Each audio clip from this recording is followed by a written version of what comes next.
The Security Service of Ukraine, SBU, is strengthening drone sanctions against Russia. The service has begun targeting targets across enemy territory, and Russians should get used to it. Military expert Alexey Kopytko writes about this. According to Kopytko, Trump's rhetoric has changed, in part under the influence of drone strikes in Russia. Let's return to the traditional kid and friends impose sanctions column. Something's constantly burning in Crimea. There are strikes on Moscow, Astrakhan, and Bashkortostan. In the latter, SBU drones attacked one of the largest full-cycle processing facilities for the second time, the expert writes. The expert notes that the entire Russian territory from the Baltic to the Urals is currently under fire.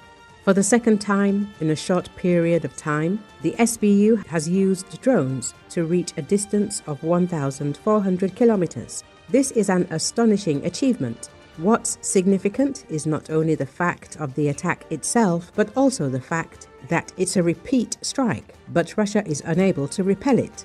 Kopytko believes Russia's opportunities for generating excess profits are now limited. Russia is already forced to raise VAT to 22% and is objectively bogged down in war, the expert concludes.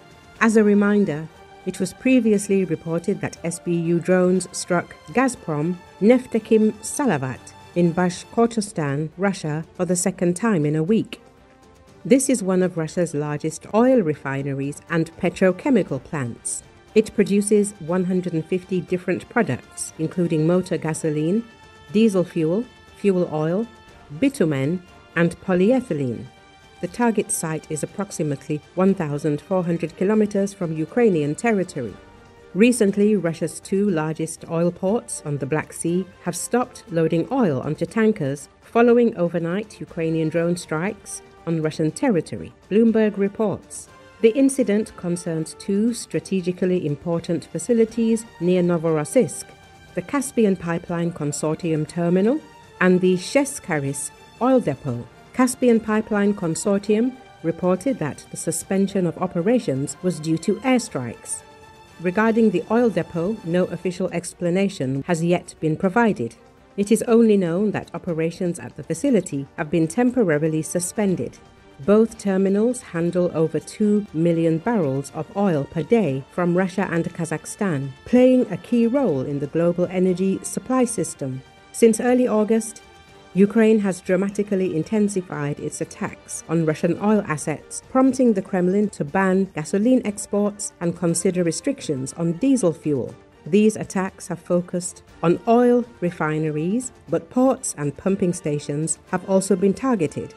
The report states,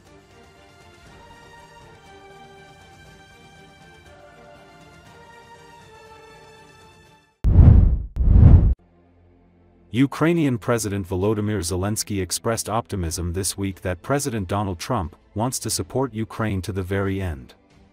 According to Associated Press, Zelensky made the comments on the Fox News program Special Report shortly after Trump said in a social media posting Tuesday that he now believes Ukraine can win back all its territory that has been lost in the war with Russia.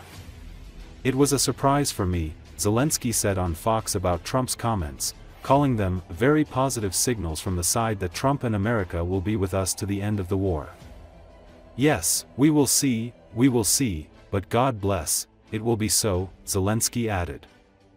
The Ukrainian president said Trump also understands that there need to be stronger measures taken against Moscow and Russian President Vladimir Putin.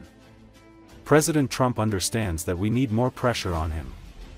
There's not enough pressure from Europe, they are our partners, but it's not enough," Zelensky said. Asked if he believes Trump will be able to convince other nations to stop buying Russian oil, Zelensky said Iran was likely an impossibility. "Iran will never be on our side. Because it will never be on the side of the United States," he said. But he added that he believes Trump does have sway with nations like India and European allies. "I think India is mostly with us," Zelensky said. "I think we have to do everything not to withdraw Indians, and they will change their attitude to Russian energy sector, I'm sure," he added. We are now living through the most destructive arms race in human history, because this time includes artificial intelligence. And if there are no real security guarantees except friends and weapons, and if the world can't respond even to old threats, and if there is no strong platform for international security, will there be any place left on Earth that's still safe for people? We need global rules now for how AI can be used in weapons, and this is just as urgent as preventing the spread of nuclear weapons, drone strikes, and for them that challenge is far greater. The UN Charter and the Universal Declaration of Human Rights must apply everywhere, but the Taliban in Afghanistan dragged a whole country back into the dark ages. Cartels in some Latin America countries are more powerful than the government there. This is all about collapse of international law and the weakness of the international institutions. And so it's about the rise of weapons. Weapons decide who survives. Irina Zarutska, she was brutally killed. It's important to remember how the world once ignored the need to help Georgia after Russia's attack, and how the moment was missed with Belarus. How Moldova must not be lost. And for Europe, supporting Moldova's stability is not costly, but failing to do so will come at a much higher price. That's why the EU needs to help Moldova now with funding and energy support, not just words or political gestures. We must not forget about protecting the rights of people and the rights of nations in regions where these rights are under threat. There is simply no other way left. Nations can speak about just like this, but even during bloodshed, Ukraine doesn't have the big fat missiles dictators love to show off in parades, but we do have drones that can fly up to 2,000-3,000 kilometers. We had no choice but to build them to protect our right to life.